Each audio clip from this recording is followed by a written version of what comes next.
Hi everyone, my name is Melissa and I'm doing my infomercial on Adderall. To start off, I wanted to explain the science behind Adderall. And so it's a combination of amphetamine and dextroamphetamine. And so what Adderall is a central nervous system stimulant. And so how it works is that it increases the activity of brain chemicals of dopamine and norepinephrine. Dopamine is involved in the reinforcement of rewarding behaviors, and norepinephrine affects blood vessels, blood pressure, heart rate, blood sugar, and breathing. And so what Adderall is typically used for is to treat ADHD and narcolepsy. With attention deficit hyperactivity disorder, it's a disorder where a person can have a pattern of inattention where that person wanders off task, lacks persistence, or even has difficult sustaining focus. And so with ADHD, it can also be marked as hyperactivity and impulsivity, where a person seems to be moving around a lot, such as fidgeting or even making actions that occur within the moment without thinking about them first. As a result, Adderall can help increase their ability to pay attention, stay focused on an activity, and control behavior problems. As well as narcolepsy, it's a condition of uncontrollable episodes of deep sleep. And so with Adderall, it'll help them stay awake during the day. Now, here are some of the effects of Adderall on your body. It can have nervousness, restlessness, changes in sex drive, dry mouth, loss of appetite, nausea or vomiting, and the list goes on.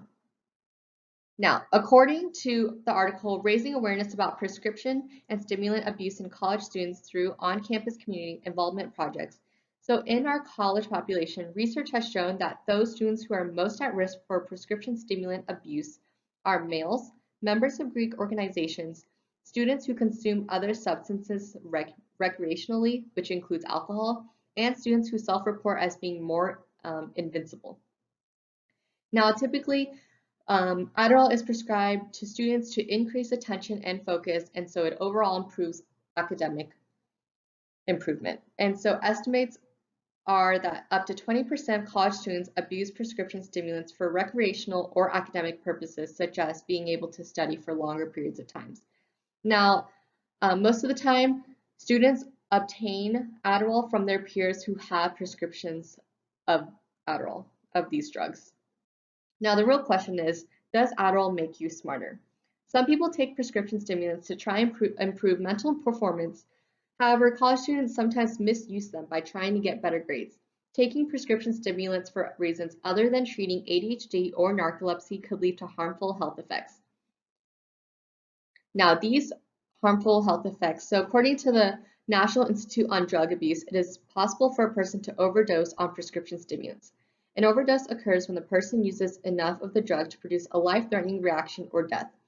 When most people overdose on a prescription stimulant such as Adderall, they most commonly experience several different symptoms such as restlessness, tremors, rapid breathing, confusion, hallucinations, muscle pains and weakness, and they may also have heart problems, including irregular heartbeat, which can lead to a heart attack. And so on this slide, it is a table that shows a summary of studies on the association between non-medical prescription stimulant use and other illicit drug use. For example, one of the studies reveals that the use of Adderall in a non-medical way is associated with illicit drug use, alcohol dependence, and marijuana dependence. Not only can prescription stimulants lead to misuse, but it can also lead to a substance use disorder and other risk behaviors. So students tend to have the mindset that using Adderall isn't too troublesome because we aren't using the drugs to get high, but it's just to function better. And so when exams are over, we stop using the drug. However, there is a concern that this commonly expressed attitude will lead to a very serious problem. And so in the article, non-medical prescription stimulant use among college students, non-medical prescription stimulant users are more likely than other students to be heavy drinkers and users of other illicit drugs. And so academic enhancement is not only the motivation for non-medical prescription stimulant use, but other students can use these drugs such as Adderall non-medically to enhance their experience of partying and getting high on other substances. Thank you for watching and listening.